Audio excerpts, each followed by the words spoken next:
The crystal chandeliers of the Grandview Ballroom cast golden light over 200 wedding guests, all dressed in their finest attire. I stood near the dessert table, watching my daughter Emma in her flowing white gown, radiant and beautiful as she'd always dreamed of being on her wedding day.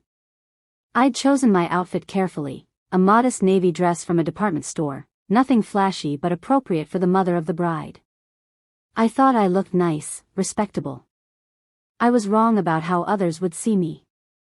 When I approached Emma to suggest we take some mother-daughter photos, her expression shifted from bridal joy to mortification. Her voice carried across the nearby tables, sharp and cutting. "Mom, you're embarrassing me. Just sit down and don't ruin my big day." The words hit like a physical blow.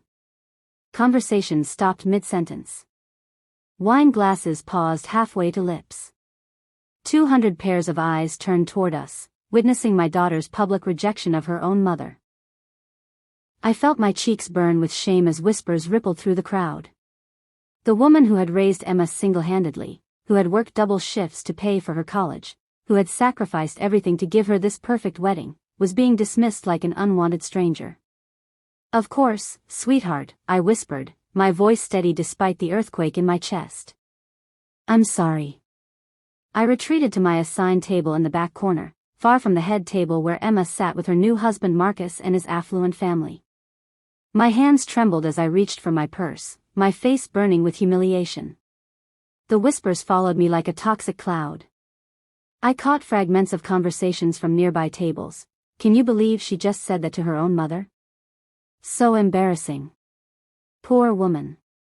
But worse were the approving nods from Marcus's family, their satisfied expressions suggesting they'd expected this kind of behavior from Emma's low-class mother. I couldn't stay. Not another minute in this room where my own daughter had publicly declared me an embarrassment. I stood quietly, gathered my wrap, and walked toward the exit with whatever dignity I had left.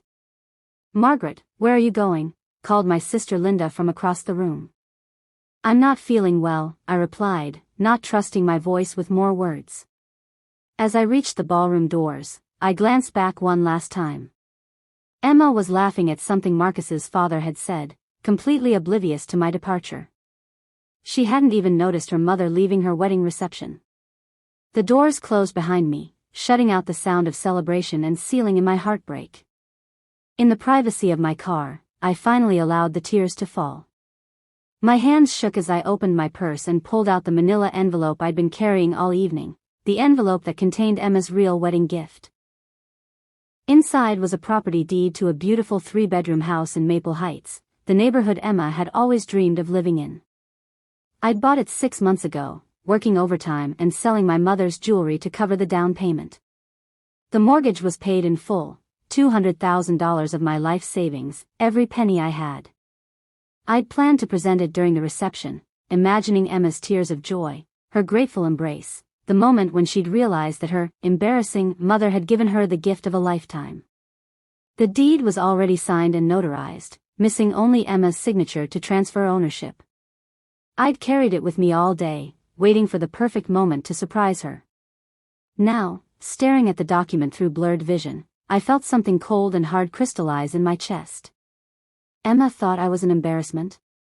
She wanted me to sit down and stay quiet. Fine. I'd stay quiet about this gift too. The unsigned deed went back into my purse. Some secrets, I realized, were worth keeping. The signs had been there for months, growing more obvious as the wedding approached. Emma had become increasingly distant, embarrassed by my modest lifestyle compared to Marcus's family wealth. I remembered the day I'd offered to help with wedding planning, suggesting we visit venues together like I'd always imagined we would. Emma's response had been swift and cutting. "Mom, I appreciate the offer, but Marcus's mother has connections. She understands the kind of wedding we want." The kind of wedding I couldn't afford, she meant. The kind of sophisticated affair that required social connections I didn't have and money I'd never possessed. When I'd suggested including some of our family traditions in the ceremony, Emma had rolled her eyes. "Mom, those old traditions are so outdated. We're trying to create something elegant here." The final blow had come during dress shopping. While Marcus's mother and sister discussed designer gowns and luxury alterations, I'd quietly offered to contribute what I could. Emma had patted my hand dismissively and said, "Don't worry about it, Mom. The Weatherbys are handling the important expenses." I'd gone home that day feeling smaller than I'd ever felt in my life. My own daughter was ashamed of me, ashamed of where we'd come from, ashamed of the sacrifices I'd made to raise her. But Emma had no idea what those sacrifices had made possible. Marcus Weatherby III had made his feelings about me clear from our first meeting. He was everything Emma thought she wanted: handsome, wealthy, confident, and completely dismissive of anyone beneath his social status. At the rehearsal dinner, I'd overheard him talking to his best man near the bar. His voice carried that particular brand of arrogance that comes from inherited wealth and unearned privilege. "Look at her dress," he'd said, gesturing toward me with his whiskey glass.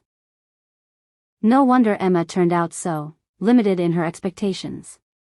Growing up poor really shows, doesn't it? His friend had laughed. "At least she'll be your problem now, not Emma's." "Oh, I plan to keep that woman at arm's length," Marcus had replied. "The less Emma sees of her mother's influence, the better. We can't have that kind of mediocrity affecting our children." I'd stood frozen behind the floral arrangement, listening to my future son-in-law discuss me like I was a contagious disease to be managed. The casual cruelty in his voice, the assumption that my love for Emma was somehow harmful to her future, it had taken everything in me not to march over and give him a piece of my mind.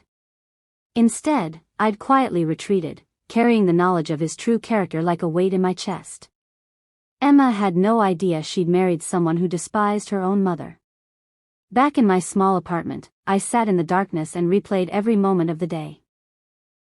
Emma's harsh words echoed in my mind, but they were just the culmination of months of smaller betrayals and dismissals. I thought about the years I'd worked 2 jobs to keep us afloat after her father left. The nights I'd stayed up helping with homework while my own eyes burned with exhaustion. The times I'd gone without new clothes so Emma could have what she needed for school. I'd raised her to be strong, independent, and successful. But somewhere along the way, success had turned into superiority, and independence had become cruelty. The woman who'd publicly humiliated me tonight wasn't the daughter I'd raised. This was someone who'd been shaped by Marcus's world, someone who'd learned to value appearances over substance, wealth over character. Sitting in my threadbare chair, surrounded by the modest furniture I'd bought secondhand, I felt something shift inside me. For too long, I'd accepted being treated as less than I was. I'd allowed my circumstances to define my worth in other people's eyes. But I wasn't powerless. I wasn't worthless. And I wasn't going to be anyone's embarrassment anymore. The property deed lay on my coffee table, a reminder of the power I actually wielded. I made coffee and sat down with a legal pad, my mind clearer than it had been in months. For years, I'd been reactive, responding to Emma's needs, accommodating her wishes, bending myself to fit into her vision of what a mother should be. No more. If Emma wanted to be embarrassed by me, then I'd give her some space to figure out what embarrassment really felt like. If she wanted to distance herself from her poor, inadequate mother, then she could see what life looked like without my support. The house in Maple Heights would have solved so many of their problems. Marcus's startup business was shakier than Emma realized, and their current apartment rent was eating up most of their income. The house would have given them stability, equity, a foundation for their future. But gifts given without respect or gratitude weren't gifts, they were bribes. And I was done bribing my own daughter to love me. I reached for my phone and dialed my lawyer's number, leaving a voicemail for Monday morning. The property transfer needed to be halted immediately. The house would remain in my name until further notice. Emma wanted me to sit down and stay quiet. Fine. I'd be very quiet about a lot of things. I pulled the deed from my purse one more time, studying the legal language that would have made Emma a homeowner. The document represented more than money, it was proof of a mother's love, tangible evidence that even when treated poorly, I'd still wanted to give my daughter everything. But love without respect was just enabling. And enabling had created the cruel woman who'd humiliated me in front of 200 people. With deliberate care, I tore the deed in half, then in half again. The sound of ripping paper was surprisingly satisfying. Each tear represented a boundary being set, a decision being made, a mother finally choosing her own dignity. Tomorrow, Emma would wake up as Mrs. Marcus Weatherby III, believing her future was secure. She'd go on their honeymoon thinking her mother was a minor inconvenience in her perfect new life. She'd return to their expensive apartment, completely unaware that a solution to their financial pressures had been within reach. But tonight, sitting in my quiet apartment with the torn pieces of a $200,000 gift scattered on my coffee table, I smiled for the first time in months. Some lessons were worth their weight in lost opportunities. And some mothers finally learned when to stop giving more than they received. The game had changed. Emma just didn't know it yet. I later learned what happened after I left the reception. My sister Linda had approached Emma during the cake cutting, concern evident in her voice. "Where did your mother go?" She seemed upset. Emma had waved her off dismissively. "Mom's being dramatic. She couldn't handle being around successful people, so she left early." But Marcus had been more calculating in his response to curious guests. When his business associates asked about my departure, he'd spun a narrative that painted me as socially inadequate.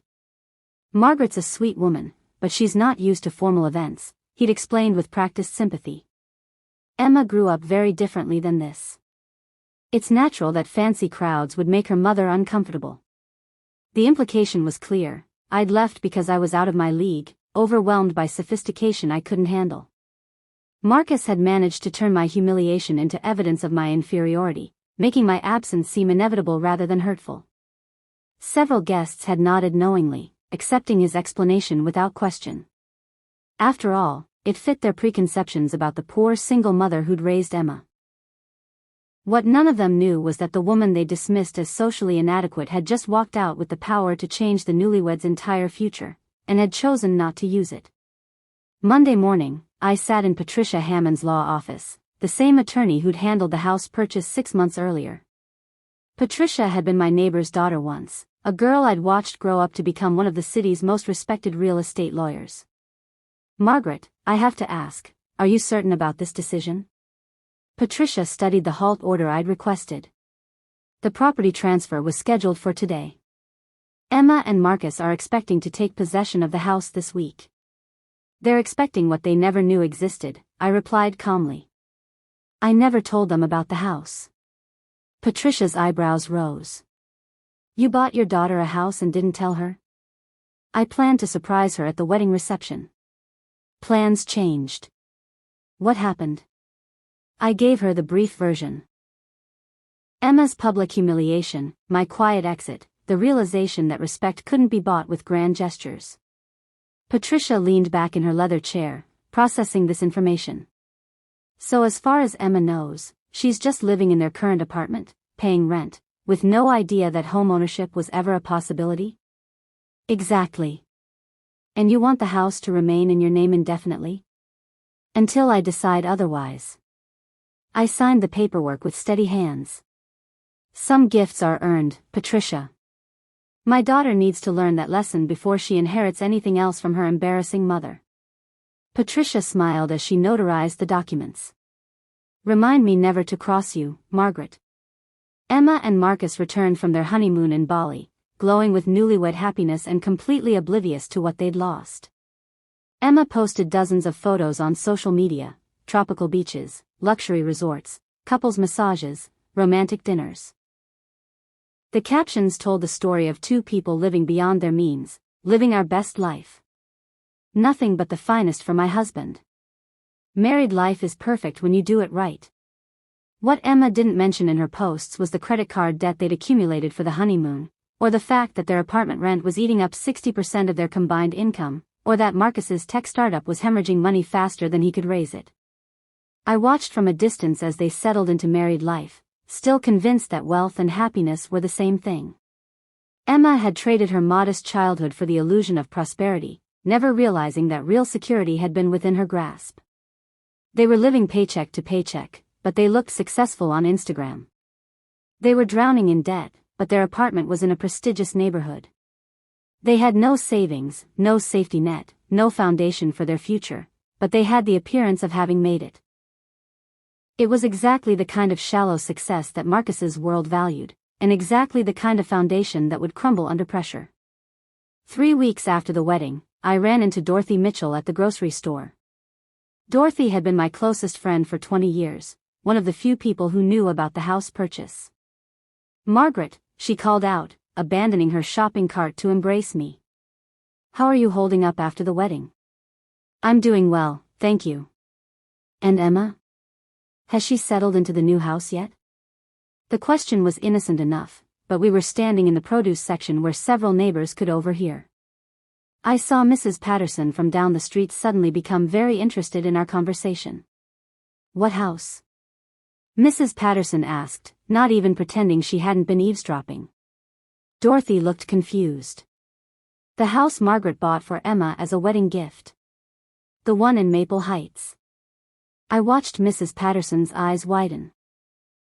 She lived for neighborhood gossip, and this was premium material, the quiet single mother who'd apparently bought her daughter a house worth more than most people's retirement funds. "I think there's been some confusion," I said calmly. "Emma and Marcus are still in their apartment." Dorothy frowned. "But I thought you said..." "Plans change," I interrupted gently, giving her a meaningful look. "Sometimes gifts don't work out the way we expect them to." Mrs. Patterson was practically vibrating with curiosity, and I knew the story would be all over the neighborhood by dinner time. The rumors reached Marcus within days, carried by his mother who'd heard them from her bridge club. Apparently, the gossip network of well-connected women moved faster than wildfire. I learned about the confrontation from Linda, who'd heard it from Emma during a tearful phone call. "Marcus is obsessed with this house story," Emma had told her. "He keeps asking me what Mom was planning, whether she really had that kind of money, why I never knew about it." Emma had tried to dismiss it as neighborhood gossip, but Marcus wasn't satisfied with that explanation. He'd started digging into my finances, trying to understand how a woman he'd dismissed as poor and powerless could afford a house in Maple Heights. The questions were causing tension in their new marriage. Marcus felt deceived, as if Emma had hidden important information about her family's resources. Emma felt confused and defensive, caught between her husband's suspicions and her own certainty that her mother couldn't possibly have that kind of money. "He keeps saying I should have known," Emma had complained to Linda. "But how was I supposed to know something she never told me?" The irony was delicious. Emma was experiencing the frustration of being kept in the dark about something important, the same feeling I'd had when she dismissed me without bothering to understand what I might have to offer. With the house situation resolved and my financial future secured, I found myself with something I hadn't had in years: options. The money I'd budgeted for Emma's gift was still mine, and I decided to invest it in something that couldn't be taken away: myself. I enrolled in a computer programming course at the community college, something I'd wanted to do for decades but never had time for. At 52, I was older than most of my classmates, but my life experience gave me an advantage they lacked. I also updated my wardrobe, trading department store clearance items for well-made pieces that fit properly and made me feel confident. Nothing flashy or expensive, but clothes that reflected the woman I was becoming rather than the woman I'd been forced to be. The changes weren't just external. For the first time in my adult life, I wasn't defining myself through someone else's needs. I wasn't Emma's struggling mother or Marcus's inadequate mother-in-law. I was Margaret Hammond, a woman with skills, resources, and a future that belonged entirely to her. My sister Linda noticed the transformation immediately. "You look different," she said during one of our coffee dates. "Happier." "I feel different," I admitted. "I feel like myself again." "Any word from Emma?" "She'll call when she's ready," I said. And for the first time, I meant it. Marcus's obsession with the house grew stronger as his financial situation became more precarious. His startup was failing, their credit cards were maxed out, and their expensive lifestyle was becoming unsustainable.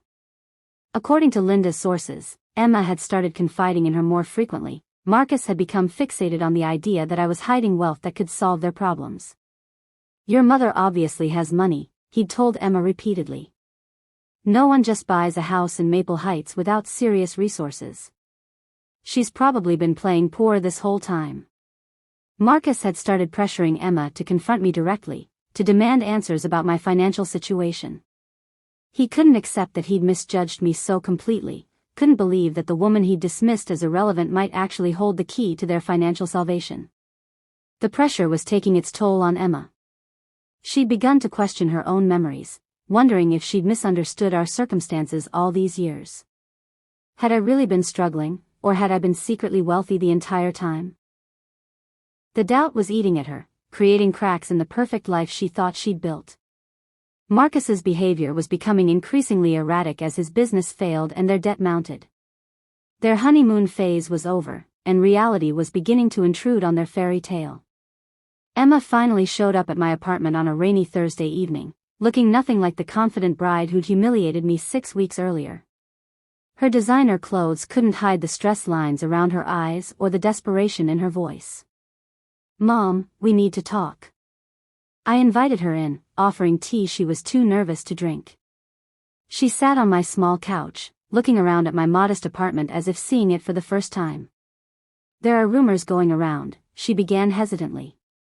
"About you buying a house." "For me?" "For my wedding." "Rumors are funny things," I replied calmly. "They have a way of revealing what people really think about each other." "Mom, please. I need to know the truth. Did you buy me a house?" I studied my daughter's face, seeing the mix of hope and guilt there. She wanted the house to be real because it would solve her problems, but she was ashamed of wanting something from the mother she'd publicly rejected. "Emma, let me ask you something first. If I had bought you a house, what would you have done with that information at your wedding?" She fidgeted with her wedding ring. I don't know what you mean. Would you have thanked me publicly? Apologized for calling me embarrassing? Introduced me to Marcus's family as the generous mother who'd given you such an incredible gift?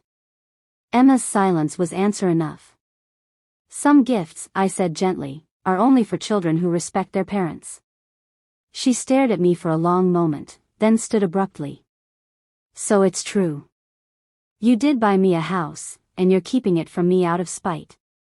"I'm keeping it from you because you've shown me exactly how much you value what I have to offer." Emma stormed toward the door, then turned back with tears in her eyes. "You're going to regret this, Mom. When Marcus finds out." "Marcus already knows what kind of woman he married," I interrupted. "The question is, do you?" The door slammed behind her, but for the first time in our relationship, I didn't chase after her to make things right. The financial collapse started slowly, then accelerated like an avalanche.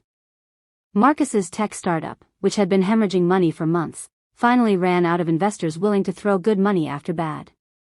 The company folded on a Tuesday morning, taking with it Marcus's salary, stock options, and professional reputation.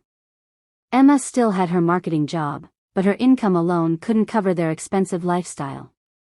The luxury apartment, the car payments, the credit card debt from their honeymoon and wedding, it all came crashing down at once.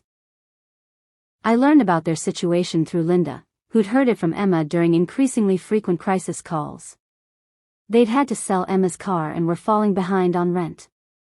Marcus had started driving for a rideshare company, a humbling fall for someone who'd once looked down on people who worked service jobs. "She's asking if you might be willing to help," Linda told me carefully. "Not directly, but she wondered if you might know of any opportunities." "What kind of opportunities?" "The kind that come with houses in Maple Heights." So Emma still believed the house existed, still hoped that her dismissive mother might be the solution to problems caused by her arrogant husband.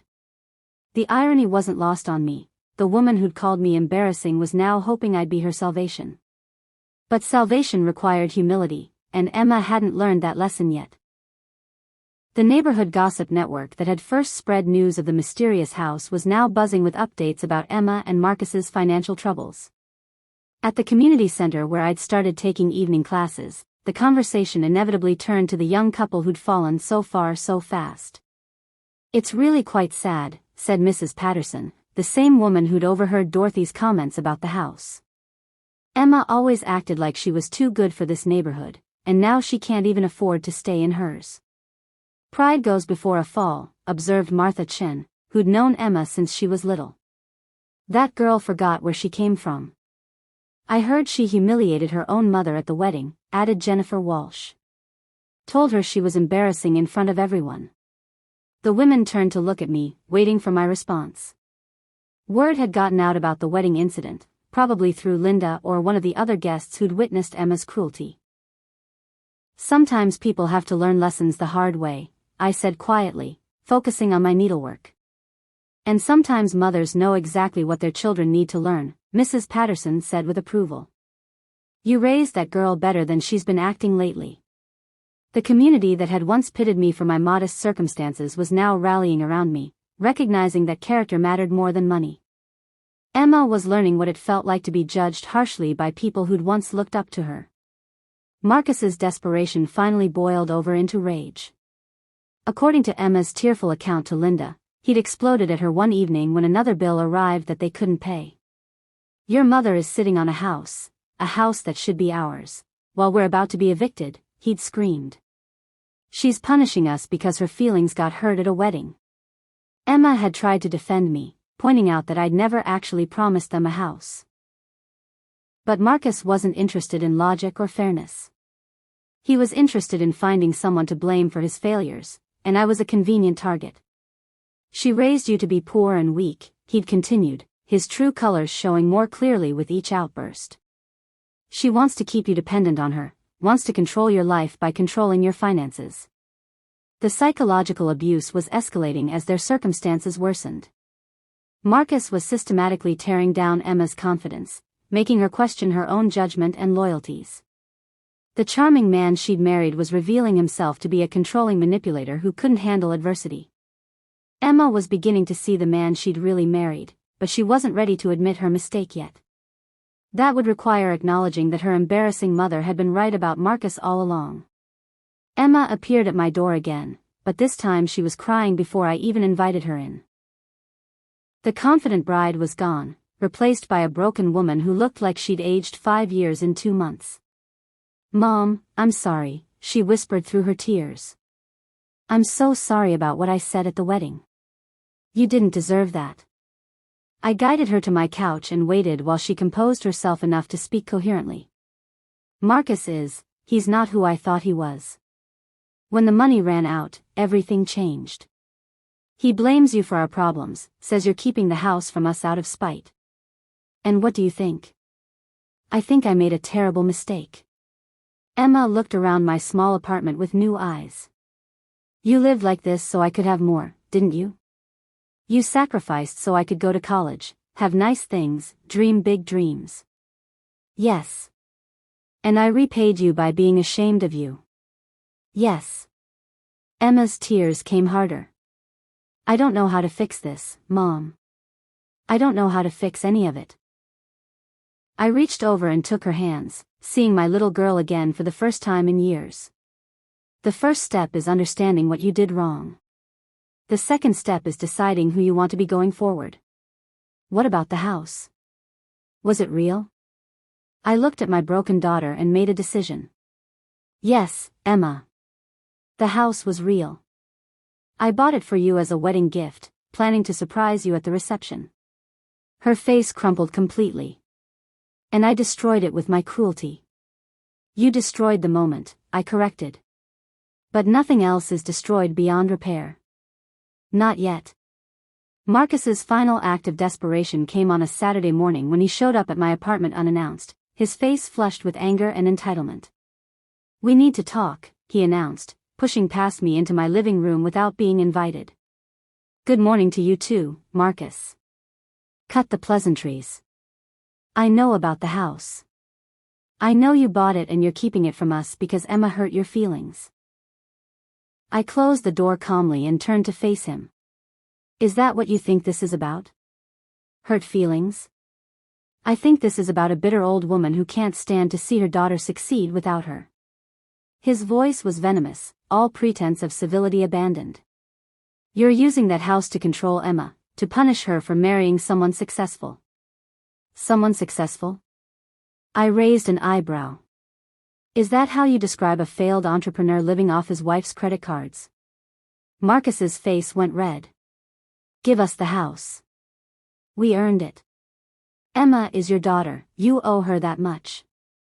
Instead of responding, I walked to my desk and pulled out the torn pieces of the original deed. I'd kept them as a reminder of the decision I'd made that night after the wedding. This is what you're talking about, I said, showing him the shredded document. $200,000 worth of property, bought with my life savings, destroyed because your wife called me embarrassing.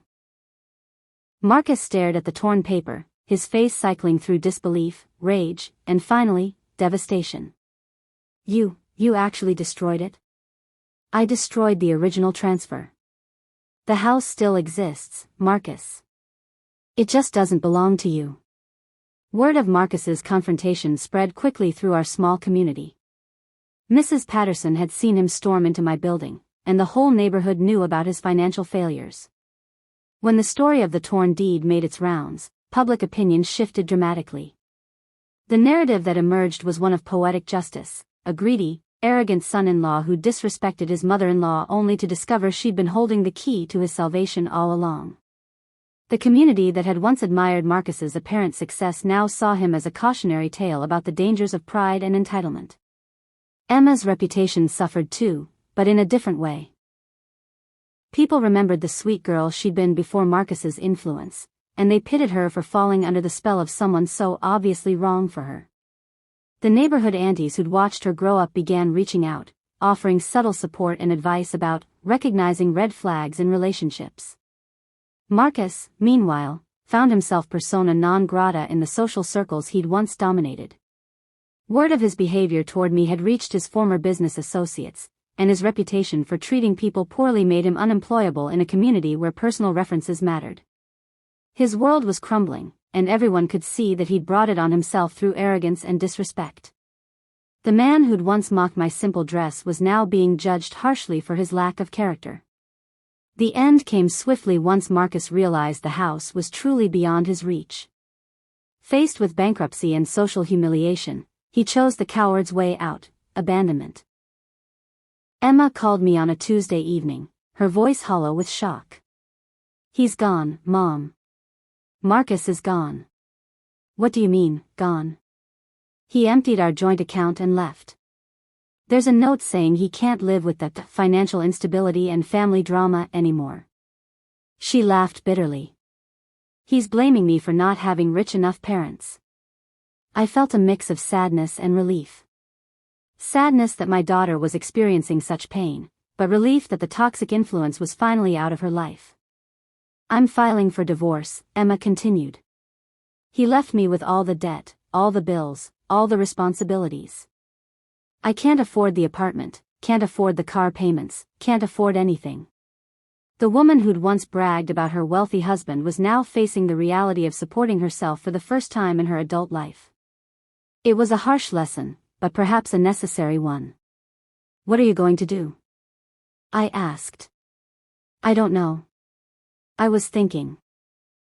Would it be okay if I came home for a while? Just until I figure things out?" Home. She was finally ready to come home, not as the successful married woman she'd pretended to be, but as my daughter who needed her mother's help. "Of course you can come home, Emma. You always could."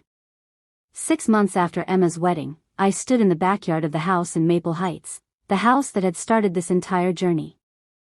I decided to keep it as an investment property, renting it to a young couple who reminded me of myself at their age, hardworking, hopeful, and deserving of a chance. Emma was living with me again, working 2 jobs to pay off the debt Marcus had left her with. The experience was humbling but transformative. She was learning the value of hard work, the importance of financial responsibility, and the difference between appearance and substance. Our relationship was slowly healing. Emma had apologized countless times for her behavior at the wedding, and more importantly, she'd begun to understand why her words had been so devastating. She was seeing me as a person rather than just a mother, a woman who'd built a life through determination and sacrifice. The community had rallied around both of us. My neighbors brought casseroles when Emma first moved back home. Former colleagues offered her job leads and emotional support. The network of relationships I'd built over decades proved more valuable than any amount of money. I'd also started dating again, something I hadn't done since Emma's father left. Robert Chin, a widower from my computer class, had asked me to dinner, and I'd surprised myself by saying yes. At 52, I was discovering that my life was far from over. On the first anniversary of Emma's wedding, I made an announcement that surprised everyone, including myself. I was donating the Maple Heights house to Habitat for Humanity, to be given to a deserving family who would appreciate the gift. "Mom, are you sure?" Emma asked when I told her my decision. "That house is worth so much money." "Money isn't everything, sweetheart. Sometimes the most valuable thing you can do is help someone who really needs it." The recipient family was a young couple with 2 small children, Maria, a nurse, and David, a teacher. They'd been saving for years to buy their first home, living in a cramped apartment while raising their kids and caring for elderly parents. At the house dedication ceremony, I watched Maria cry as she received the keys to her family's new home. Her gratitude was genuine and overwhelming, a stark contrast to the entitlement I'd once expected from my own daughter. Emma stood beside me, tears in her own eyes as she watched the ceremony. "This is what real generosity looks like, isn't it?" she whispered. "Respect is worth more than any gift," I replied, repeating the words that had become my motto over the past year. Later, as we drove home together, Emma reached over and squeezed my hand.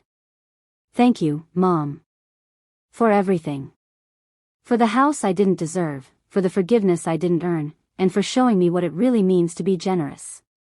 I squeezed back, feeling the weight of a year's worth of pain finally lifting from my shoulders.